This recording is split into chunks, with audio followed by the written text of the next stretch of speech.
আসসালামু আলাইকুম রহমতুল্লাহি ওয়া বারাকাতুহু।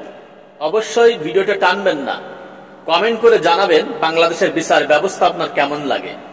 একটা মামলা দিয়েছি, আজ 3.5 বছর হয়ে গেছে, সমন জমাই দিতে পারি না। একটা জমা দেয় আর একটা জমা দেয়, এরকম করতে করতে টাকা খাইতেই থাকে, সমন কিন্তু জমা হয় না। আর বিচার চলে গরুর গাড়ির মতন, 35 বছর চলে যাবে, তার শেষ হবে না। এইরকম লাভ হচ্ছে উকিলের আর পেশকারের, আর জনগণ লাথি খাচ্ছে। বিচার ব্যবস্থায় এত নরমালে গরুর গাড়ির মতন বিচার ব্যবস্থা।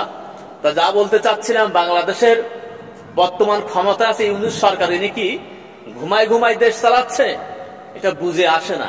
একটা রায় হচ্ছে না কোর্টে, মামলা 10 বছর 15 বছর চলতে থাকলো, তাহলে বিচার ব্যবস্থা আর কি হলো, সংস্কার আর কি হলো? আমার মনে হয় ইউনূস সরকার ঘুমিয়ে ঘুমিয়েই দেশ চালাচ্ছে। আসসালামু আলাইকুম।